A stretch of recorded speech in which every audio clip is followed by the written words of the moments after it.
ফিরতি যাত্রার খবর জানতে এবারে যাব কমলাপুর রেলওয়ে স্টেশনে। সেখানে রয়েছেন আমাদের সহকর্মী এস.এম. আরিফ, যুক্ত হচ্ছি তার সাথে। আরিফ, কমলাপুর রেলওয়ে স্টেশনে ফিরতি যাত্রার পরিস্থিতি কেমন দেখছেন? নাদিয়া, প্ল্যাটফর্মে এসে যেটি দেখা গেছে তাতে যে চিত্রটা দেখা গেছে তাতে মনে হচ্ছে যে যতটা মানুষ ফিরছে তার থেকে মনে হয় এখনও মানুষ ঢাকা থেকে গ্রামের দিকে যাচ্ছেন।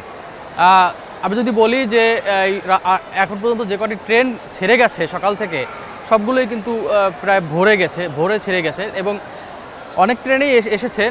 তবে যাওয়ার যে ভিড়টা এখনও কিন্তু লক্ষ্য করা গেছে। আমরা এই যে রাজধানীর কমলাপুরের যে প্ল্যাটফর্ম আছে রেলওয়ে স্টেশন, সেখান থেকে আমরা যেটা দেখতে পেয়েছি, আপনি দেখছেন যে এই যে যাত্রীগুলো যাচ্ছে তারা কিন্তু গ্রামের উদ্দেশ্যেই রওনা হয়েছে। অনেকের সাথে আমি কথা বলেছি, তারা যেমনটি জানিয়েছেন যে ঈদের সময় এতটা ভিড় ছিল, টিকিট পাওয়া যায়নি। অনেকেই কিন্তু এই কারণে ঢাকায় ঈদ করেছেন। পাশাপাশি অনেকে ব্যবসায়ী রয়েছেন, তারা বলছেন যে ঈদের সময় শেষ দিনেও কেনাকাটা হয়, চাঁদ রাতেও কেনাকাটা হয়, অনেকে সেই কারণে কিন্তু রয়ে গেছেন এবং তারাই আবার এই পরবর্তীতে যে ঈদের যে আনন্দ ভাগাভাগি করতে গ্রামের বাড়িতে প্রিয়জনদের রয়েছে তাদের সাথে যে ঈদের আনন্দ ভাগাভাগি করবেন, সেই কারণে কিন্তু এখন তারা সে গ্রামমুখী হচ্ছেন এবং তারা হয়তো অল্প সময়ের মধ্যে, তারা বলছেন যে অল্প সময়ের মধ্যে আবারও তারা ফিরে আসবেন। তবে ওই যে প্রাণের টান, নারীর টান, সে কারণে কিন্তু এখনও কিন্তু মানুষ এই গ্রামের দিকে ফিরছেন। আপনি যেটি জানতে চেয়েছেন যে ফিরতি যারা যাত্রী রয়েছেন তাদের অবস্থা, আমরা অনেকগুলো ট্রেন কিন্তু ইতিমধ্যে এই প্ল্যাটফর্মে এসে পৌঁছেছেন। তারা অনেকেই গ্রামের বাড়ি থেকে ফিরছেন, এখনও হয়তো ছুটি শেষ হয়নি, সে কারণে হয়তো ওই রকম আসলে ভিড়টা, আমরা আসার যে ভিড়টা সেটি লক্ষ্য করিনি।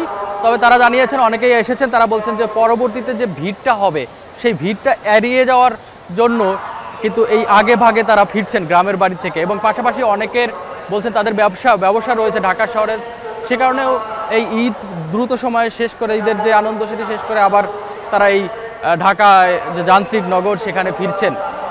আরেকটি বিষয় এরা জানিয়ে রাখি যে এখন পর্যন্ত আসলে ট্রেনের শিডিউল বিপর্যয় আমরা কিন্তু লক্ষ্য করিনি। অনেক ট্রেনেই আসলে টাইম মতো ছেড়ে গেছেন এবং কিছু কিছু ট্রেন আমরা দেখেছি আধা ঘন্টা, সর্বোচ্চ 1 ঘন্টা দেরিতে ছেড়েছে। এটাকে একটি কারণ আছে যে অনেক এখন কিন্তু ট্রেনগুলো আসলে ঢাকার থেকে, যে বাহির থেকে ট্রেনগুলো আসার পর কিন্তু আবার ঢাকা থেকে ছাড়ছে। ট্রেনের শিডিউলই এরকম যে একটি ট্রেন যাবে, আবার পর আসবেন, আবার সেটি আবার যাবে, এরকম শিডিউলের কারণে হয়তো একটু লেট হচ্ছে। তবে তেমন কোনো শিডিউল বিপর্যয় আমরা এখানে দেখিনি। এই যে যাত্রীরা যারা এখনও যাচ্ছেন তাদের মধ্যে অনেকেই রয়েছেন যারা বেড়াতে বলতে ঘুরতে যাচ্ছেন, যে কোনো দর্শনীয় স্থান রয়েছে ঢাকার বাইরে সেগুলোও তো কিন্তু যাচ্ছেন। তারাও আমাদের সাথে কথা বলেছেন যে ঈদের ছুটিটা কাটিয়ে তারা সেখান থেকে ফিরবেন। তো এই ছিল আসলে আমার কাছে এই ট্রেনের সর্বশেষ পরিস্থিতি। আরিফ, আপনাকে ধন্যবাদ। দর্শক, কমলাপুর রেল স্টেশনে আমাদের সঙ্গে যুক্ত হয়েছিলেন সহকর্মী এস.এম. আরিফ।